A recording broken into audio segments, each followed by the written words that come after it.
qui va modérer le panel. Avinash aurait suffi. Bonjour tout le monde, vous allez bien? Bien mangé? Je m'attendais à un peu plus d'énergie quand même. Il faut être sur notre meilleur comportement pour nos invités et nos partenaires étrangers. Donc je vais reposer la question. Vous allez bien? En forme? Très bien. Ok, donc on va commencer par une introduction rapide sur le sujet pour poser les bases. Je vais parler en anglais. Et puis on va enchaîner avec le panel, effectivement. Donc le pointeur, s'il te plaît. Le pointeur. Merci. Ok, pas très compliqué. Donc, commençons par une question. C'est quoi l'adaptation au changement climatique? Et quick fire, parce qu'on est un peu limité en temps, donc je vais vous demander de juste parler. Et il y a des micros un peu partout aussi. Michael, c'est quoi l'adaptation au changement climatique? Notre capacité à réagir et à absorber des chocs futurs. Autre personne? Madame. C'est notre capacité à mettre en place un vrai plan pour s'adapter au changement climatique et pas juste mitiger nos émissions. Merci beaucoup. Prochaine victime. Madame. Donc,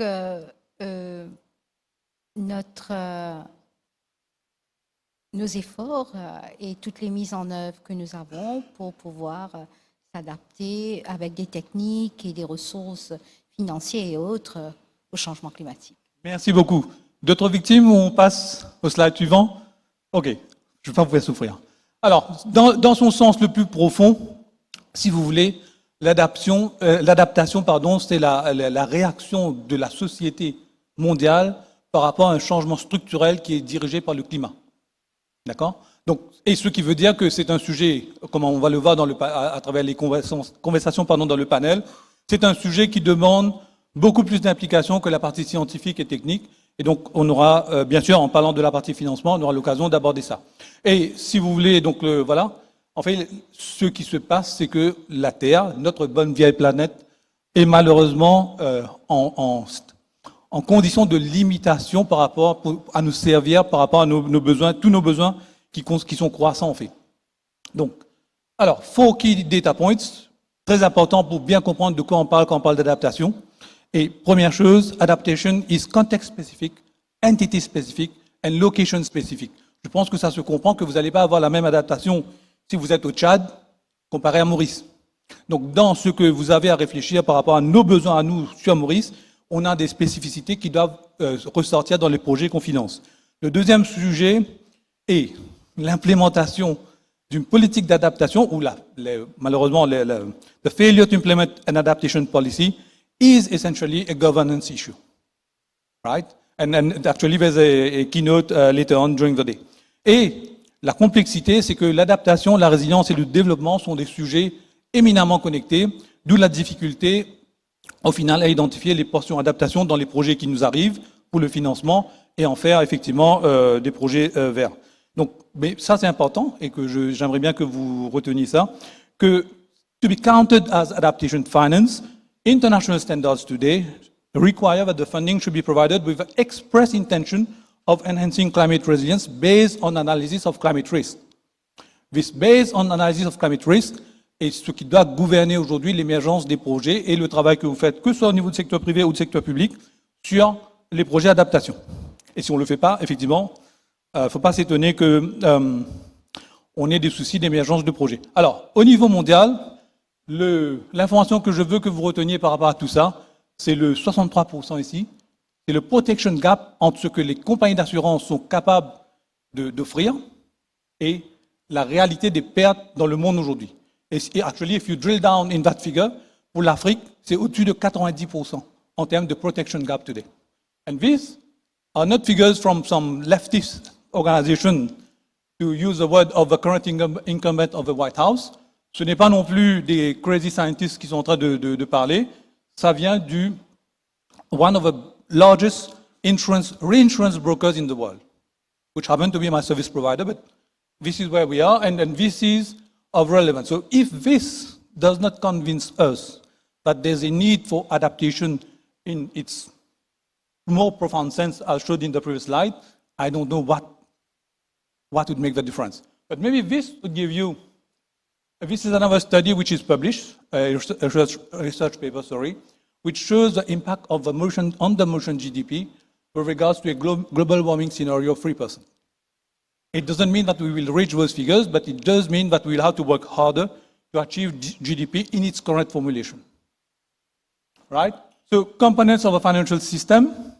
So as the message here is that finance is the supply side, but is only a part of the wider ecosystem. If we want to finance adaptation project, it means that we need to have an ecosystem and the governance system that will allow for projects to emerge.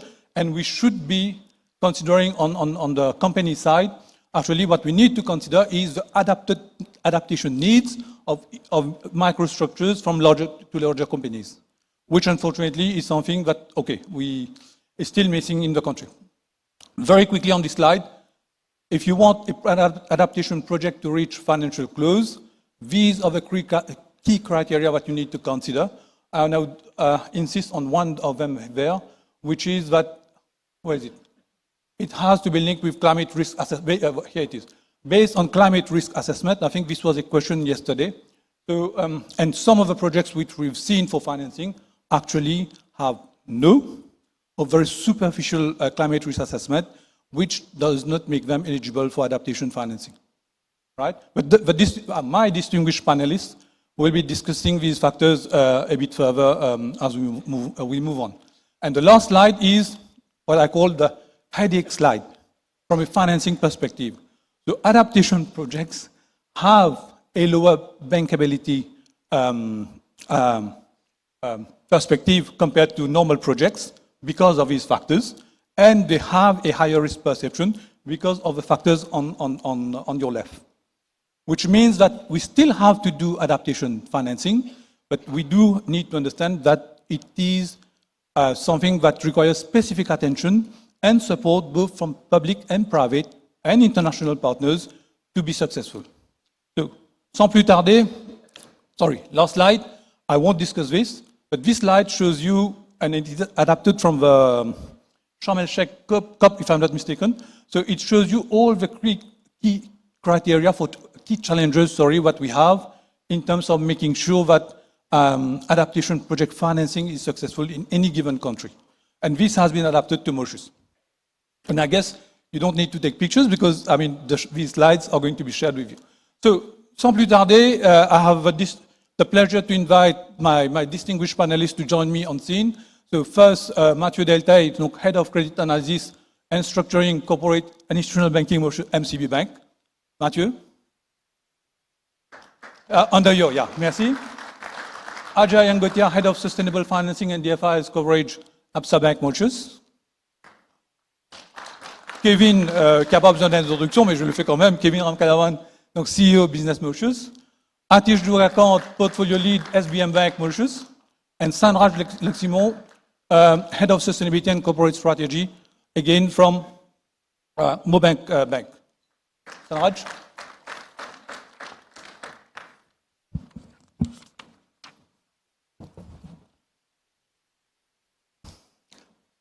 So now, gentlemen, we have a gender diversity issue. How do we resolve this, please? Who wants to replace me?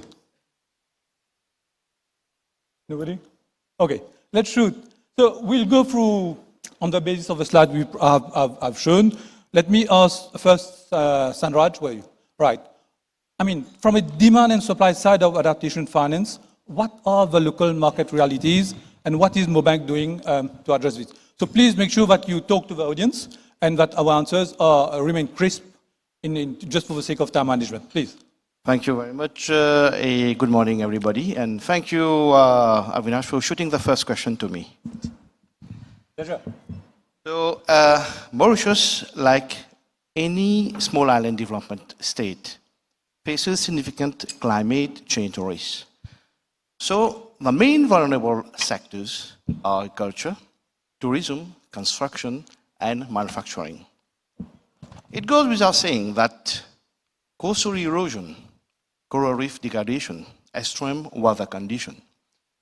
These are the factors that affect the tourism industry, which is one of our major contributors of the economy. Beaches have shrunk by as much as 20 meters over the last few decades due to high seas. So the specificities include beach restoration, coral reef conservation. As regards to the agricultural sector, Mauritius imports 75% of its food requirement, highlighting the vulnerabilities of our food security system. So, in terms of specificities, we do have this climate resilient farming, the water management. For the infrastructure, we have the whole ecosystem of the flood management system, resilient construction, and the disaster preparedness.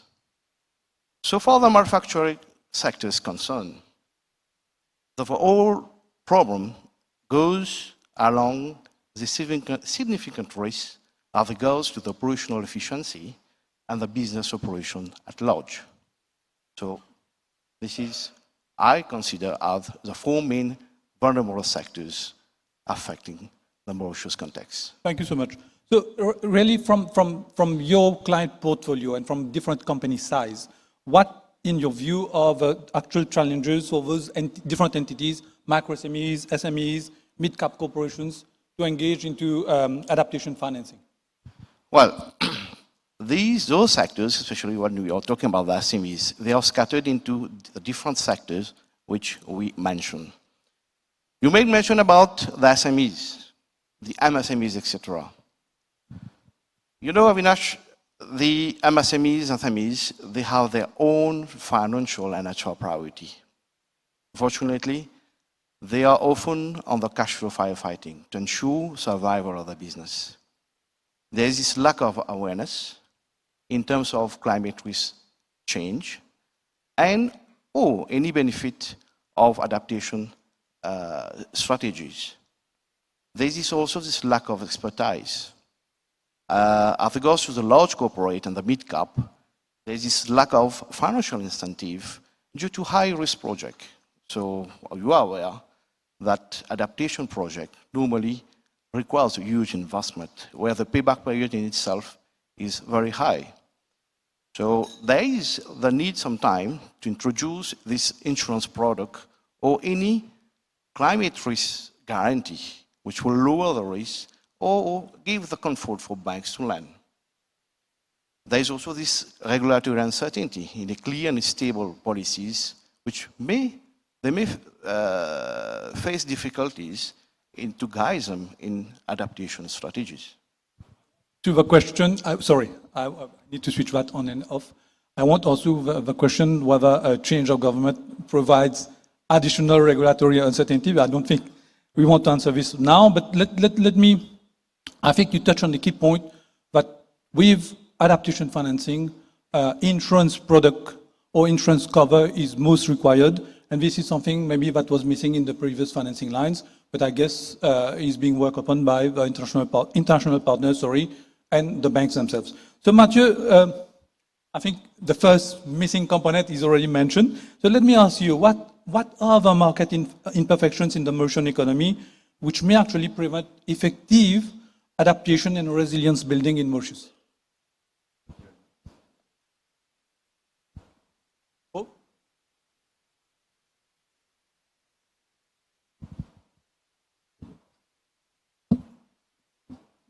Is it well? Yeah, okay. Thank you, Avinash. I will be answering this one in French because it's more easy for me. Je t'en prie. Yeah. Sur les imperfections de marché, je pense qu'il y en a quelques-unes qui sont assez évidentes. Je crois que l'asymétrie de l'information est quelque chose qui est un peu évidente, dans le sens où tout le monde est au courant que le changement climatique va affecter les gens, va affecter les économies, va affecter les business, va affecter les opérations, va affecter les communautés. Mais je pense que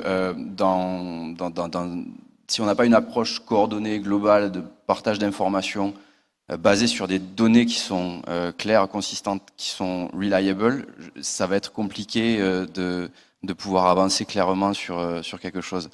Je pense que c'est un message important à la fois pour le secteur privé et le secteur public, effectivement.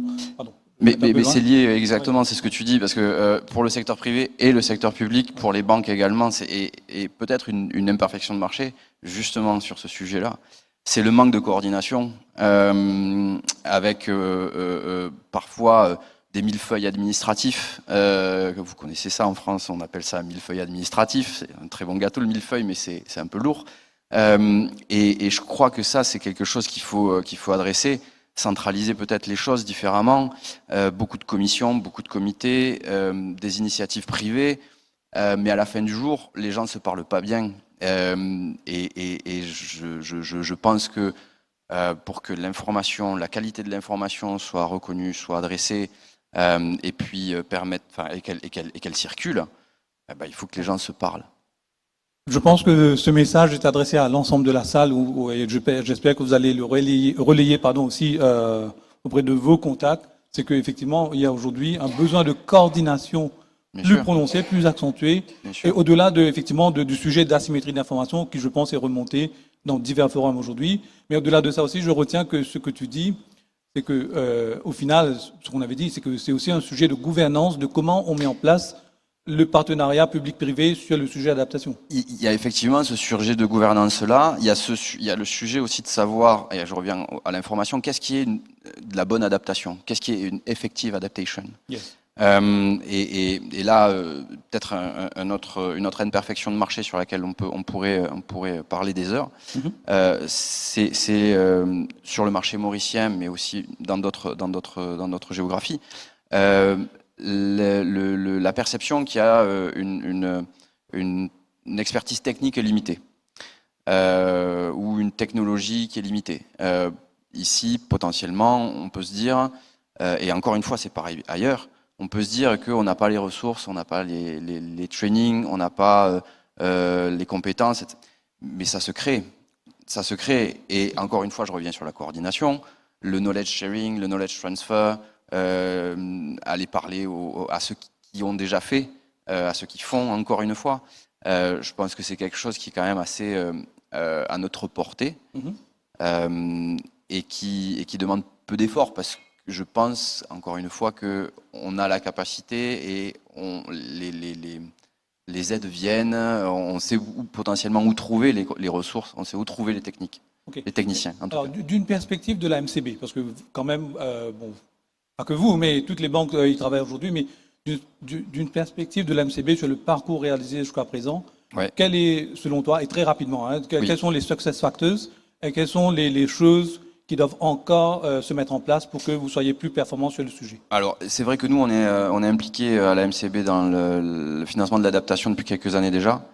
Ce dont on s'est aperçu, c'est qu'il y avait déjà une faible sensibilisation au projet d'adaptation. Donc il a fallu qu'on fasse des market awareness campaign, il a fallu qu'on fasse du stakeholder engagement, et qu'on s'organise pour justement promouvoir l'adaptation financing et les opportunités aussi de financement qu'on pouvait mettre à disposition de nos clients. Ça n'a pas été évident, il a fallu nous-mêmes qu'on se forme à tout ça.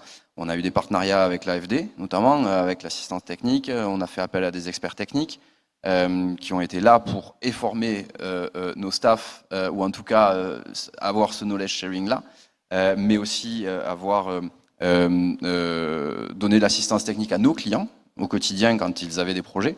Alors, les projets de mitigation sont plus évidents que les projets d'adaptation, c'est toujours le cas, encore une fois, parce que c'est moins direct un projet d'adaptation. Mais grâce à ces partenariats-là, grâce à ce market awareness-là, on a réussi, je pense, à développer un peu une certaine conscientisation. D'accord, merci. Donc on dirait en fait, I mean, to go back to English, sorry for the loudspeaker. Sorry. I mean, mitigation projects are mostly rule-based and it is easy to quantify. Adaptation projects are actually principle-based. And this is where it makes for the complexity. This is one of the reasons why it makes for a more complex subject to analyze and to define. So, Atish, now, from just for the sake of the audience, can you give us a brief outlook of what is an adaptation investment barrier? So, good morning, everyone. So, first of all, thank you for inviting me to be part of the panel on this crucial topic. For an island of Mauritius, so adaptation, financing, and change is not just a priority, but a necessity. So Mauritius has been faced, or is still facing a lot of challenges in terms of climate risk conditions like sea level rising. We have deterioration of the ecosystem, agricultural productivity, or the extreme weather conditions. To put it in simple terms, I would say that barriers or investment barriers to such projects are all the challenges that hinder the flow of financial resources towards projects aimed to combat the climate risk. And these barriers can exist across financial, regulatory, institutional, technical, and all these prevent key stakeholders like the government or even businesses to invest in projects which are aimed towards reducing the vulnerabilities or enhancing the resilience towards climate risk project. Okay, thank you. So I will take one quick question from Slido and address to the full, whoever wants to answer. Comment la finance durable peut-elle concrètement aider la filière agricole, which is, I think, is a major concern. And Jacqueline, is that you? Elle est pas là? Somebody else. But anyway, please, who wants to answer? So I'll just maybe try to take it. So in terms of the agricultural, so effectively, like all the farmers, like planters in Mauritius has been more towards traditional farming techniques. But to invest like in adaptation or new techniques to combat or maybe to make it more effective. So I think it's more about a lack of awareness towards the people, maybe the benefits of what it would entail, and also in terms of the impact, the positive impact on Mauritius itself. But we have a new type of techniques that we are trying to do, like in terms of agrivoltaics, which is a combination of having this agriculture and solar. But we have a lot of different techniques or products that we are trying to put so that we can address this. Kevin, you want to complement the answer with regards from a private sector perspective, maybe or on the policy side for the agricultural sector? Merci. Pour nos amis d'AFD, j'imagine il vaut mieux qu'on parle en français. Oui, non, ils sont sous, mais comme tu veux. Plus sympa. Pour moi, le sujet est très large, tu vois. Pour qu'on puisse vraiment le financer, pour qu'on puisse vraiment aller vers un financement de l'agriculture, on a vraiment besoin d'avoir une vue d'ensemble. Est-ce que nous pouvons avoir un secteur d'agriculture à Maurice qui ne nous assure pas une sécurité alimentaire? Oui et non. Mais oui, c'est autre chose. À ce moment, le financement est différent. Non, il y a plus que juste la production de cette nourriture. Il y a vraiment quelque chose de systémique pour le pays. Et si oui, par rapport à l'exportation, on a le marché européen, qui est un marché principal, avec son propre EU Green Deal. Donc, dans ce sens-là, beyond par-dessus la considération purement financière, viabilité qu'une banque est en train de faire, nous, comme un pays, nous devons avoir une vue d'ensemble de ce que nous voulons faire avec l'agriculture.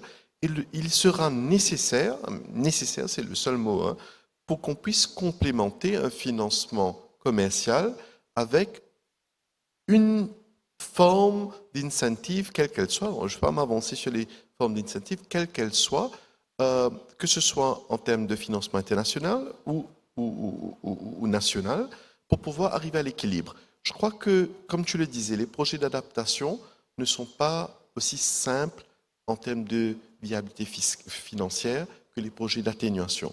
Et je peux peut-être ajouter un point additionnel. Beaucoup de ces projets agricoles aujourd'hui sont en train de se tourner vers l'agriculture raisonnée, se tourner vers tout ce qui est organique. Et il y aura nécessairement besoin des nature-based solutions pour pouvoir répondre à ces là. Comment tu arrives à le concilier? Donc, pour moi, il y a un maillon qui doit venir, et peut-être aussi ça deviendra de facto avec la discussion qui se fera entre la Banque de Maurice, entre les banques et l'État. C'est devenu stratégique. Tout ce qui est lié à l'eau, à l'énergie, à la sécurité alimentaire et à l'environnement doit être traité vraiment dans une collaboration publique-privée. Et je dirais encore une fois que c'est peut-être un sujet de gouvernance, mais je pense que dans la question, si je lis entre les lignes, il y a aussi, pardon, je vais m'écarter, il y a aussi quelque part une souffrance de nos agriculteurs aujourd'hui par rapport aux réalités du monde et l'avancement économique de Maurice, qui se sont un peu délaissés, du moins c'est ce qu'on a pu voir dans les différents messages dans la presse et tout ça, et que effectivement il s'agit de le résoudre d'une façon holistique qui prend en compte les besoins de tous les secteurs. Et peut-être qu'il y a effectivement des lacunes dans ce sens-là pour l'instant. En tout cas, d'un point de vue financement, je pense qu'un des sujets, et messieurs, vous êtes banquiers, vous allez peut-être commenter, c'est vraiment le sujet d'avoir une offre de financement adaptée pour les agriculteurs. Et quelque part, j'ai envie de poser la question aux 4 banquiers qui sont là, enfin pour continuer sur la question, parce que quelque part, c'est pertinent par rapport à la conversation qu'on a. Quelle offre adaptée pour les agriculteurs? Très rapidement, hein? Très rapidement. Enfin, peut-être de perspective de la SBM, donc avec le SONREF 3 où c'était donc c'est ajouté comme si le côté adaptation. Donc peut-être pour pouvoir financer des projets adaptation, il a fallu que nous adaptions nous-mêmes à ces nouveaux types, ce nouveau concept-là. Donc mes perspectives bancaires, donc on est en train de chercher peut-être des produits. Donc on a réalisé peut-être il n'y a pas un seul produit qu'on peut donner par rapport au projet d'adaptation, mais c'est juste de faire une combinaison de différents produits ou différentes structurations donc de la banque pour essayer de voir comment mieux adapter à ces projets-là et adapter aux besoins qu'il y a par rapport à ce projet-là aussi. D'accord, très bien. Sanroy, sorry, je confonds toujours avec Sanroy de Maurice Stratégie. Sanraj, excuse-moi. Non, peut-être il faut regarder l'opportunité avant tout. Quelle opportunité offre au projet d'adaptation. Et par rapport au produit lui-même, on a bien sûr la recherche Architect Solution. Et comment on peut financer l'étude scientifique pour improve efficiency par rapport au rendement. Il y a aussi les produits comme les crop drop resistant et soil tolerant crop, comment on peut ajouter là-dessus, essayer de voir comment on peut adapter au climat et dans le petit pays insulaire. Très bien, merci. So, last question for you, Atish. It was about, I mean, from an SBM perspective on adaptation financing, how the barriers which you mentioned, how have they been pertinent or relevant to your endeavors to provide adaptation financing? So, as I mentioned earlier, so when there was this component of adaptation within SONREF 3, so this was an initiative which was very welcome at SBM. But the reality was we were faced with something new, so which we had to adapt ourselves. So in terms of I think the main barriers, the main challenge that we had was in terms of risk-return element, which every bank look at. So basically, like this type of project, so they are very long-term, and the return is, I would say, it's more economic benefits. So it's more for the general public and all, but in terms of financial return, there was a difficulty to convert these economic benefits into financial return. So being in a commercial bank where we operate within set parameters, guidelines and all, so to be able to finance such long-term project within shorter period, this was a very challenge. And coupled with that, like every bank looks at the worst case scenario, like the collateral.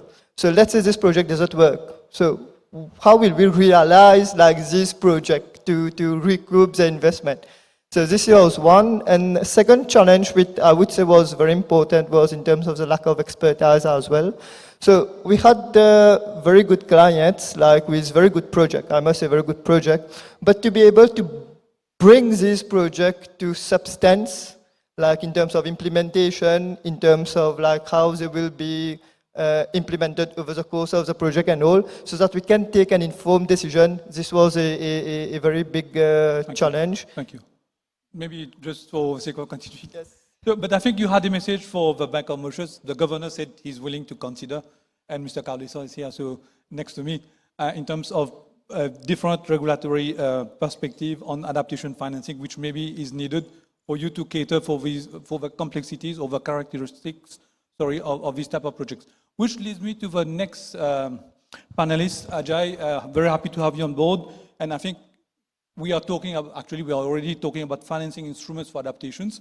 So on the basis, again, of what your colleagues or fellow panelists have been saying, what is the perspective and what is needed in terms of financing instruments for adaptation financing? Thank you, Avinash, and good morning, everyone. So I think adaptation, as you've rightly said, the tone, Avinash, is a complex issue to deal with. In terms of maybe taking a step back in terms of the financial instruments available today, when we look at our NDCs, 2/3 of the financing needed is for adaptation, and most of that is expected to come from international donors. Now, we need to critically reassess that assumption now based on two challenges we face. One is the commitment from various international donors and countries to contribute to that pot. And second, even if we have the pot, the administrative burden or process of accessing that fund isn't easy. So we will have to effectively hedge our bets and look at other alternatives to financing adaptation. And I'll be brief on this, but the first one, obvious one, is G2G, bilateral agreements between countries to finance adaptation in the public sector.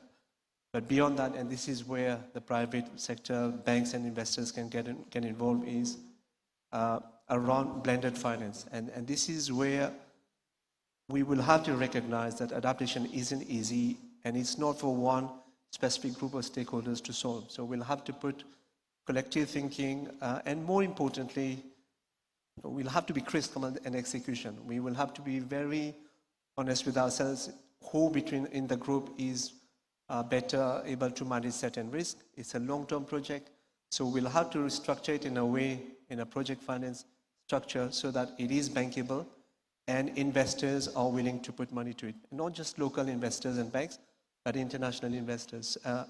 And we've said this, Avinash, a lot of time. For us, adaptation is an existential issue. Yes. And time is running out. So Yes. we will have to identify long-term plans, yes, but we'll also have to look for short-term wins and collectively look for the short-term projects that we can collectively source based on our immediate priorities. Yeah, I think what you're saying is that bankability in terms of adaptation project is different from bankability for a normal project, a business as usual project, as we say. And these additional factors that needs to come in, I think there's still some hard work that needs to happen before we are properly effective. We can't promise today that we have everything in hand, but I think the technical work needs to continue between international partners, the local financial institution in Mauritius, and which leads me to the question to Kevin now from you've heard from the bankers what is needed and what are their perspective on adaptation financing. So the private sector is mostly on the demand side of financing, but again, driving that emergence of adaptation. So again, on the basis of Sunrise 3 and your view, your perspective on the future, what in your view would be, what of actualized view of the private sector on the adaptation?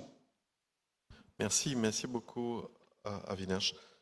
Tu sais, peut-être tout d'abord, aussi remettre un petit peu tu me parles de besoins de financement du secteur privé. Je pense que déjà, les groupes mauriciens sont conscients des risques liés au climat et sont déjà en train de se mobiliser pour du financement.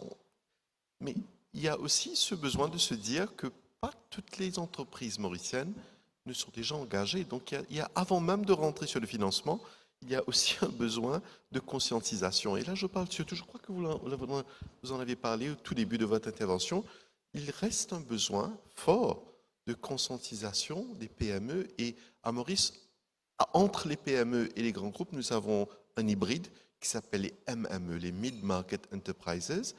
Et je pense qu'il y a un travail qui doit être fait encore à ce niveau. Comment les engager? Bon, nous avons dans notre membership plusieurs MME et PME, donc il y a ce travail-là déjà, mais je pense au niveau national, nous ne devons pas, et avec les banques qui sont là aujourd'hui, je pense que nous devons avoir cette approche allant en avant.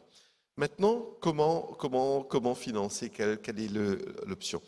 Quand on va aux banques, et c'est normal, on doit tout d'abord avoir viabilité de projet.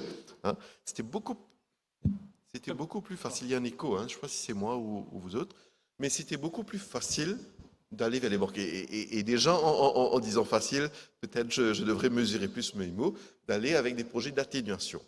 Les projets d'adaptation sont extrêmement compliqués.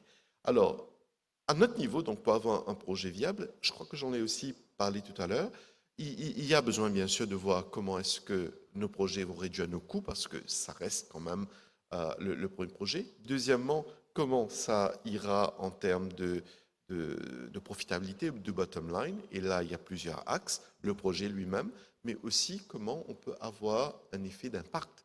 Impact investment, le côté sociétal, le côté climatique. Et il y a énormément d'expertise et de fonds à l'international pour cela, je crois, ce que Ajay disait. Donc, toute cette combinaison-là, je pense que nous, comme entreprise, nous, comme comité des affaires, il y a une structuration à faire et ça peut se faire qu'avec l'aide des banques, qu'avec l'aide de l'association MBA, parce qu'il faut trouver des solutions. Mais beyond this, extrêmement important, on ait un cadre réglementaire qui soit clair et qui soit predictable. Une fois qu'on donne les bases, nous ne pouvons pas changer en cours de route. Et malheureusement, ça se fait. Ça s'est fait. On a des très très beaux projets. Je pense notamment, vous parlez de Jacqueline tout à l'heure, je pense à la biomasse. Alors il y a un plan, il y a un framework, un National Biomass Framework, mais nos intentions du début ont quand même été mitigées, bougées dans le terme. Donc avoir cette prédictabilité en termes, predictability, excusez-moi pour le franglais, mais avoir cette vue long terme sur le cadre réglementaire, pour moi, juste après viabilité du projet, c'est la deuxième chose le plus important. Et troisième, c'est l'accès préférentiel, je crois qu'on en a parlé, mais ce que je voulais aussi dire, c'est que pour pouvoir avoir l'accès préférentiel, pour pouvoir la viabilité du projet, quand on va parler des Nature-Based Solutions, il y a des paramètres à mettre en place. Et c'est pour ça que j'ai beaucoup aimé l'intervention précédente, parce qu'on parlait de taxonomie. Alors la taxonomie est en train d'être faite. Est-ce qu'on aurait dû attendre autant de temps avant d'avoir une taxonomie? Heureusement qu'elle est en train d'être faite. Mais beyond that, et là je parle avec nos banquiers qui sont là, est-ce qu'on a harmonisé les risques climat dans nos banques? Je ne suis pas sûr. Je sais que l'idée, l'intention était là, mais il faut faire ces choses-là. Donc il va falloir rentrer dans le micro et il va falloir avoir une façon, à Maurice, quand on parlait de contextualiser pour le pays, si on va faire un Nature-Based Solution, il faut qu'on ait pas juste le côté risque, mais le côté retour qui puisse être monétisé. Merci Kevin. C'est des choses bien importantes. Mais je retiens qu'effectivement, sorry, for Rosalind, we have been discussing this in a chat. The national climate risk assessment exercise for Mauritius needs to happen, and I think this will provide a lot of clarity to all partners and stakeholders in Mauritius on how to approach adaptation based on that risk assessment. So, je vais ouvrir la parole à l'audience. Il y a des questions sur Slido, mais je préfère d'autant que vous parlez de vive voix. Attention au micro. Donc, que vous parlez de vive voix. Donc, si vous avez des questions, je vous invite à lever la main et on vous passe un micro. And in English, if you want to ask your question, please feel free to do so. And I do hope that the panelists were able to provide useful information to all of you. Michael. Let's be crisp again in the answers for the sake of time. And lunch. Merci. Dans ce cas, ça sera en français. Je ne suis pas sûr que ça appellera forcément une réponse, puisque j'ai pu, au cours de mon parcours, d'être des deux côtés, c'est-à-dire du côté assistance technique des banques avec Sunref Business Mauritius, et maintenant en étant davantage en entreprise, de voir comment on peut opérationnaliser et aller mettre en place ces projets d'adaptation. Si je veux aller très très vite, je dirais plutôt dans l'adaptation, il faudrait encore faire un travail de zone géographique, parce qu'on ne pourra pas travailler les projets par entreprise. Il y a certains sujets d'adaptation qu'il va falloir faire des zones géographiques du pays et accepter de décloisonner, que ce ne soit pas que l'entreprise. Et donc là, il y a des modèles de SPV à trouver, parce que si ce n'est pas une entreprise qui emprunte, mais un collectif d'entreprises, donc il faudra trouver de l'innovation à ce moment-là aussi. Et dans l'adaptation, quand je dis qu'il faut faire d'autres catégories, si je veux faire un processus d'adaptation sur la réduction en eau, bottom line, j'ai une économie d'eau, même si l'eau ne coûte pas cher à Maurice, j'ai une économie financière. Mais si je veux aller sur l'agriculture, si je veux aller sur la zone côtière, sur le corail, etc., là, ça demande toute autre ingénierie aussi. Et je me dis, est-ce qu'il ne faudrait pas, au-delà de la finance, les banques, ajouter les assurances et aller encore un peu plus loin dans la démarche, puisque tout l'objet, c'est de gérer du risque. Et il y a des modèles assurantiels qui devraient, à mon avis, même si ça va coûter plus cher, le coût de l'emprunt va être plus cher, c'est sûr, mais puisqu'on est en train de travailler sur de la résilience et l'adaptation, in fine, ce n'est pas le coût d'aujourd'hui, c'est le coût de demain que je suis en train d'éviter. Ok, alors je vais prendre celle-là. Effectivement, je pense que vous avez bien identifié les choses. Il y a la visibilité du risque et de l'interconnectivité des risques avec, c'est ce que disait Avinash au début, contexte spécifique, location spécifique, entity spécifique, mais c'est tout un écosystème en fait finalement. Si on prend l'exemple de la côte, c'est pas forcément un seul hôtel qui doit faire quelque chose. C'est peut-être que toute la côte doit faire quelque chose, mais c'est pas forcément que les hôtels, parce qu'il n'y a pas que des hôtels, il y a des plages publiques aussi, donc c'est le gouvernement qui doit step in aussi sur ce sujet-là. Donc c'est effectivement potentiellement de l'ingénierie financière et encore mettre en place un SPV, peut-être pourquoi pas, mais je pense qu'il faut que tout le monde, en fait, c'est une question de risque. Quel est le niveau acceptable de risque qu'on est en train de prendre et qui est impacté par ce risque-là. Si tout le monde sait que tout le monde va être impacté, à un moment donné, il faut prendre ses responsabilités et dire je vais mettre un peu de cash dedans parce que je vais prendre mon risque dedans aussi. Donc c'est quelque chose qui va être à plusieurs niveaux, financial engineering ou pas. Il faut qu'on reconnaisse que tout le monde doit prendre son risque. Et les banques également. Et quand vous parliez des assurances, il y a effectivement le monde de l'assurance peut venir baquer. On peut demander aussi des assurances donc privées, mais on peut aussi demander des garanties publiques. On peut imaginer beaucoup de choses, mais à la fin du jour, c'est effectivement ce que vous avez résumé, c'est tout le monde doit prendre son risque, mais tout le monde doit évaluer son risque. Et je rajouterais qu'au niveau mondial, les compagnies d'assurance sont aujourd'hui à l'avant-pointe de tout ce qui est sujet climate risk, risque climatique, pardon. Et que effectivement, je ne sais pas si Vachish est dans la salle, l'association des assureurs est conscient qu'il faut que Maurice se mette à niveau sur la partie assurance et que ce n'est pas encore le cas. Donc dans le cadre des échanges que j'ai pu avoir avec eux. Il y avait une autre question. Rosaline. Yeah. And after Rosaline, sorry, it will be you. Thank you. Good afternoon, everyone. I feel compelled to speak, to bring a woman's voice into this panel. But also, thank you very much for that. It was very interesting. For those of you who don't know me, I'm embedded in the Ministry of Finance as part of the UK's Task Force on Access to Climate Finance. There's been quite a lot of discussion about the importance of a public-private partnership.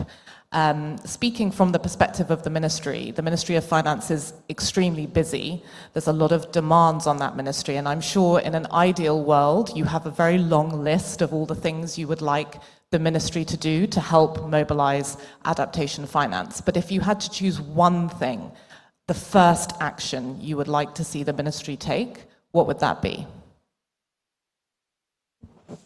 Qui veut répondre?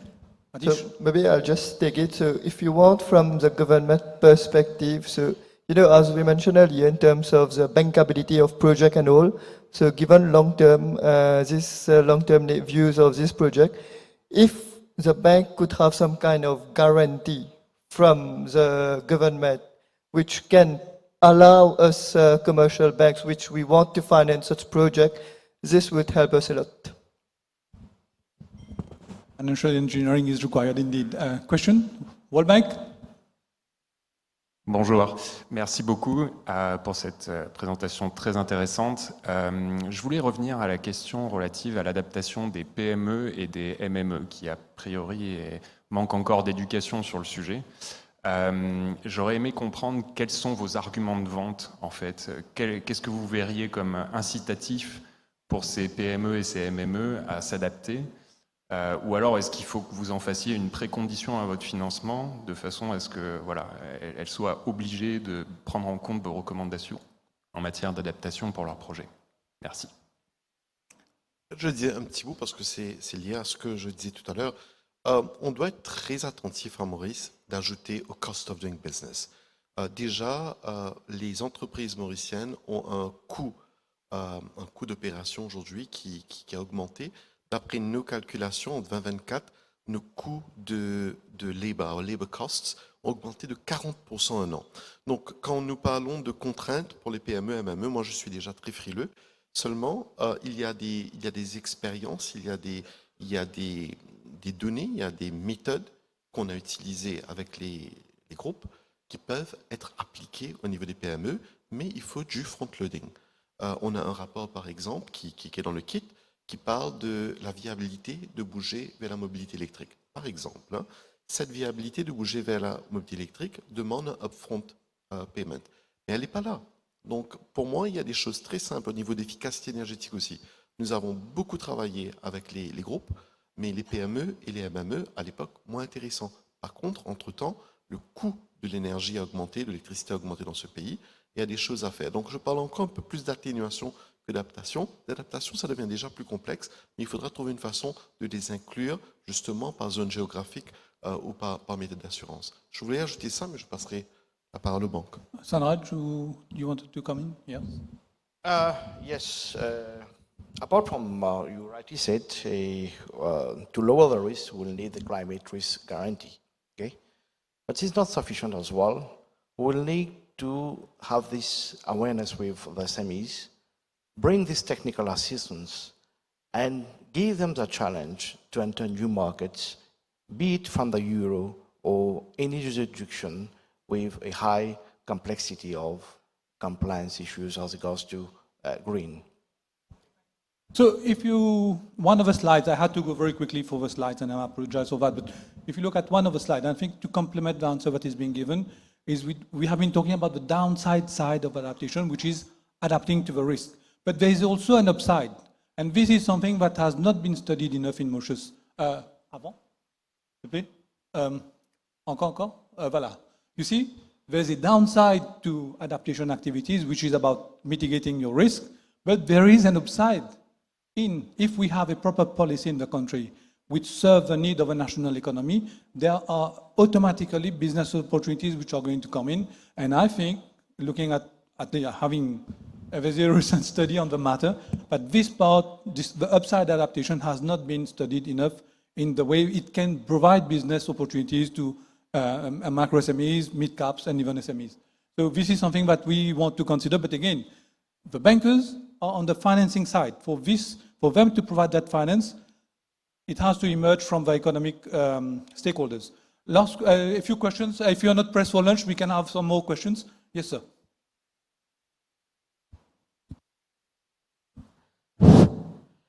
Salut tout le monde. Et je dois saluer l'initiative de Business Mauritius, très louable initiative, pour et également AFD et consorts pour l'organisation de cet atelier. Je n'ai pas une question en tant que telle, j'ai plutôt une proposition. Là, je vois le sujet, c'est financement. Il y a une chose que je crois qu'on peut faire vite et facile, c'est demander au gouvernement en ce qui concerne le CSR qui a été introduit dans le passé par le docteur Ramasitanen et qui n'a pas été aboli par le gouvernement sortant, parce que c'était bon, comme si enlever le seuil de 25% à 100% pour que les entreprises puissent utiliser. Parmi les critères, on ajoute le projet d'adaptation contre le changement climatique.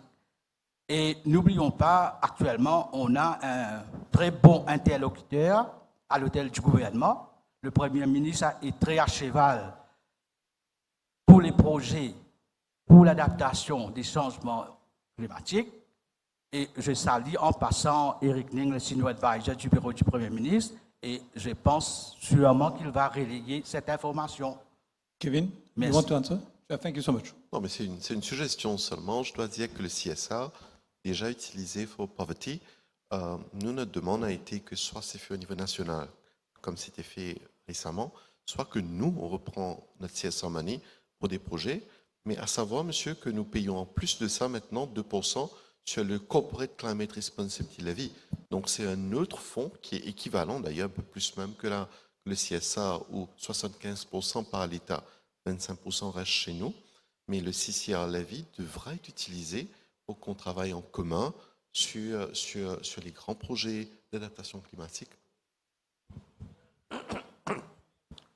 Oui, merci. Et je parle en mon nom personnel, comme économiste.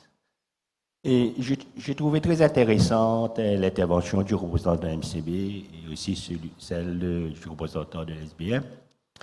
Lorsque vous parlez du problème de l'asymétrie d'information, c'est un gros problème dans la finance.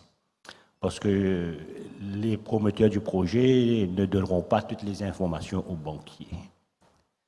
Et à ce problème s'ajoute l'aléa moral hazard. Et le représentant de la SBM demande qu'il y ait beaucoup de garanties du gouvernement, alors que de tels projets comportent un aléa moral élevé. Parce que tout le dilemme de ce genre de projet, c'est que les risques sont très élevés, mais le retour sur investissement est faible. Alors, comme vous l'avez dit, risk and return, quand le risque est élevé, on s'attend qu'on a un retour élevé aussi. Dans ce contexte, on sait qu'à l'avenir, il y a une tendance séculière à la hausse du taux d'intérêt. Bon, ce qui se passait hier, c'est un premier signal, mais quand même, je pense qu'à l'avenir, les taux d'intérêt vont augmenter dans le monde. Alors, comment vous voyez un petit peu ce genre de projet face à la hausse du taux d'intérêt de la perspective d'un banquier? Êtes-vous vraiment confiant dans le financement de tels projets? Merci. Messieurs, la question est sur le cost of financing. Est-ce que c'est sur le cost of financing ou est-ce que c'est un peu plus large que ça? Ça marche. Sur le cost of financing, oui, bon, les taux d'intérêt sont en train d'augmenter, oui, très clairement. Il y a de l'inflation. Est-ce que c'est quelque chose qui va durer? Je ne sais pas. Bien malin celui qui peut le dire. Le propre d'un économiste, c'est expliquer aujourd'hui ce qui s'est passé et le propre d'un banquier, c'est d'essayer de faire en sorte que on arrive à avoir ses clients et à garder ses clients le plus rapidement possible, enfin le plus longtemps possible. Mais dans l'absolu, est-ce que le coût de financement va dépendre de l'évolution des taux d'intérêt ou du risque? C'est les deux. Dans tous les cas, est-ce que ces projets-là sont risqués? Bien sûr. Est-ce qu'ils sont et c'est là où je disais qu'il faut chaque acteur doit prendre son niveau de risque. Donc le secteur privé, on doit demander au secteur privé de venir funder une partie du projet, on doit demander aux banques de venir funder une partie du projet, on doit demander à l'État potentiellement de venir funder une partie du projet ou d'en garantir une partie, parce que pour beaucoup de ces projets, les payouts sont très long terme, les bénéfices sont faiblement mesurables, mais à la fin du jour, potentiellement, et là c'est moi qui parle, je pense que pour beaucoup de ces projets-là, c'est de la protection de revenus futurs. C'est de la protection de revenus futurs. Ou en tout cas, de la protection de revenus qu'on n'aurait pas gagné si jamais on ne faisait pas ce projet d'adaptation-là. Si on prend l'exemple des côtes, je reprends l'exemple de Maurice. Maurice vend le Sea, Sand and Sun. Si les côtes sont impactées par le changement climatique, comment on vend ça? Et donc, on protège, en faisant un projet d'adaptation, on protège les revenus futurs. Et on protège également au niveau de l'État les revenus futurs, puisque via la corporate tax, l'État protège aussi son revenu futur. Et c'est là où le partenariat public-privé est très important. Le pricing va forcément dépendre de ce risque, du niveau de risque, mais aussi du niveau de dérisking qu'on a. Merci. Donc, pour compléter la réponse, il y a un rapport de la Banque mondiale écrit par Stéphane Algat, que j'ai le privilège de connaître, qui est un expert mondial, qui dit que pour chaque dollar investi dans l'adaptation, c'est un retour de 4 $. Énorme. Sauf que le problème, c'est que c'est sur le long terme et ce n'est pas sur le credit period des banquiers.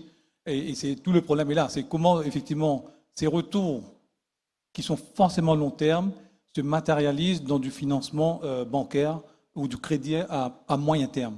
Et ça, c'est chaque pays en fonction de d'ailleurs, c'est l'opportunité de poser la question au banquier central, c'est comment mettre en musique ce double enjeu de retour long terme et crédit moyen terme. À vous, M. Cardessa.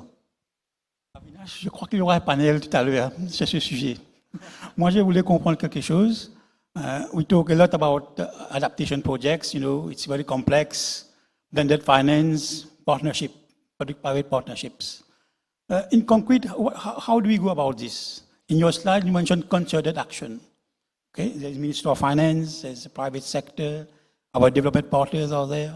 Okay, when you talk about concerted action, do we need a structure to materialize these projects, projects for adaptation finance? Vous voulez répondre, Kevin? Avec plaisir, mais je voulais aussi rapidement dire quelque chose d'autre sur avant et je m'arrêterai. Sur ce que Rosaline avait dit, et Eric aussi, et d'ailleurs le point de guarantee. Il y a un point très important à se dire, hein, tout ça c'est lié. Taux d'intérêt, roupie, dépréciation au nom de la roupie, l'impact sur les balances de la Banque centrale, l'impact aussi sur public finance. Donc, quand on parle de garantie, je voulais juste emmener sur la table, et peut-être Rosaline can take it forward, c'est qu'il y a de l'argent à l'international. Ce que nous devons faire, c'est monter un vrai dossier pour pouvoir avoir un backing. Donc, les finances mauriciennes peuvent être backed by international guarantee. I think this is a key focus. I mean, of course, SBM est en train de dire qu'est-ce qu'elle a besoin d'ici, mais le montage est complexe et mérite qu'on s'y attarde. Et puis, pour M. Kaolessa, ce qu'il faut vraiment, c'est un plan d'action. Il faut qu'on ait un roadmap, il faut qu'on s'asseye avec vraiment, voilà nos priorités chacun, secteur privé, secteur État, comment financer, comment est un véhicule. Hein. Il faut être très très clair. Le troisième acteur principal, c'est la société civile. Nous ne pourrons rien faire si nous n'avons pas le buy-in de la société civile. Les DFIs, les banques, les DFIs sont deux parties. Il y a l'intelligence, la technicité, et deuxièmement, comme acteur financier, et les acteurs financiers locaux et les acteurs financiers internationaux. Je crois que ce débat de financement, je crois que la réalisation d'aujourd'hui, tout le monde qu'on entend est d'accord que le sujet est important, qu'il faut le financer. Ça, c'est clair, c'est donné. Maintenant, si on va rentrer dans la garantie, si on reste figé au niveau local, je m'imagine que ça va prendre des mois ou même plus pour pouvoir débloquer quelque chose. Il faut absolument, impérativement mettre dans l'équation comment arriver à tap into the international funding. Vous savez, on est à la COP, mais la présence de Maurice à l'international sur ce sujet doit être exponentiellement plus fort. On doit se positionner. Et c'est ça notre collaboration, M. Kaolessa. Yeah, merci beaucoup, Kevin. Fully agreed avec with what you just said. And Mr. Kaolessa, I'll do it in a one catchphrase. We have to put words into action. And I think this is what is most probably missing right now. The goodwill is here. It's how all the partners collectively, and the word was used, coordination is what matters here. So I know I'm making a lot of people suffer due to lunch time, but if you want to have further questions, please raise your hand. Can I? Maître de cérémonie? Deux. Denis, deux. Allez, là-bas, s'il te plaît. Vous m'excusez pour ce leader. J'essaierai de répondre aux questions qui sont un peu connectées en fait sur le sujet gouvernance climatique l'après-midi. Bonjour, c'est Tony. Je voulais juste faire part, c'est pas une question, c'est de ma recherche. Sur l'adaptation, il y a peut-être un modèle qui est un peu différent de la façon qu'on fait. C'est le Pay for Success qui est utilisé sur pas mal de projets. C'est-à-dire dire qu'on va protéger la côte sur tant de kilomètres dans 10 ans, ça va avoir tant d'argent pour, disons, les hôteliers, etc. Donc, il y a un contrat qui est fait avec les hôteliers, avec le gouvernement, que dans 10 ans, on va avoir 100 millions d'euros si la côte est intacte. Donc, il y a un contrat fait avec les personnes qui vont faire de l'argent dans les années. Et avec ce contrat, la personne qui va mettre en œuvre le projet va aller chez un investisseur, dire j'ai un contrat avec les hôteliers, avec le gouvernement, si je protège cette côte de 10 km, j'aurai 100 millions d'euros, je veux de l'investissement aujourd'hui. Alors c'est de l'adaptation, mais pas pour aller faire un projet, il y aura à la clé un profit pour l'investisseur, et du coup on peut financer pas mal de choses avec ce modèle-là. Voilà, merci. Commentaire, donc pas besoin de peut-être passer là, et on va essayer de répondre aux deux en même temps. La dernière question, s'il vous plaît. Yeah, thank you. This is Bola from the Central XT Board. I have a question on behalf of the CB clients. We have a lot of renewable energy schemes that has been launched by the CB, but one of the main reasons that we see that these schemes are not being implemented by the clients because of financing. And they say that the banks, they provide green loan, but with a high interest rate. In fact, there's an example that they have mentioned that they deposit money, maybe around 500,000, you get an interest rate of 1.2%, but if you take a green loan of 300,000, you pay 6 or above percent for the interest. So I'd request if the bank can consider a green loan which is much affordable. Example like, nowadays we have a smartphone that we can purchase from Mauritius Telecom, IT, or even 361, where you get interest-free loan for 12 months. Bankers, my friends, answers? I'll just touch base on this. I think there's a big paradox. So the paradox is that the longer the tenor, the higher the interest rate. But you will see like from banks, I think all banks will agree with me, for green projects, so even a longer tenor, we provide lower interest rates than the normal project. So sometimes we go below PLR also. So this just shows that we banks also, we believe in these green projects, we believe in adaptation projects. We are trying to do our best, but sometimes only our efforts are not sufficient. Merci beaucoup. Can I add? No, of course, you rightly said, CB as well. But we need to understand the cost of raising capital. Fortunately, we have the DFIs providing this cheap raising of finance. But the cost of capital as regards to the risk-weighted asset is still the same. The guidelines of the Bank of Mauritius is still the same. So each and every bank, of course, nobody will work at a loss. So we have to add the risk premium, the risk-weighted capital, etc. So it will add definitely to the appropriate interest rate. We would like also to have it at a level, agreement to the customers, but we have so many factors to consider as well. Don't want to end on a pessimistic note, obviously, but yes, this cost of capital raising for banks is also part of the equation. And this is, again, something that needs to be solved from a sector perspective and which serves the need of potential clients. So thank you so much. I know time is of essence. And I hope that there are a lot of key takeaways. I won't have time to recap them, but I do hope that this session was interesting for all of you. And thank you so much for your engagement and questions. And I see you again, unfortunately. It's again me after lunch. See you. Thank you so much. Bye-bye.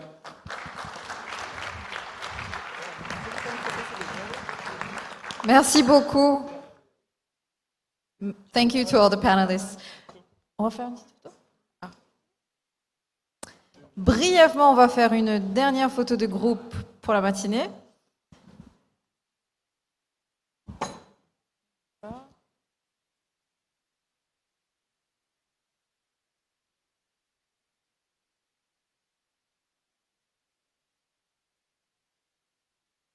Je vous invite à présent à déjeuner. Le déjeuner se tiendra en bas, au premier étage, au rez-de-chaussée. Au rez-de-chaussée, et on se retrouve ici à 14h pour la suite. Bon appétit!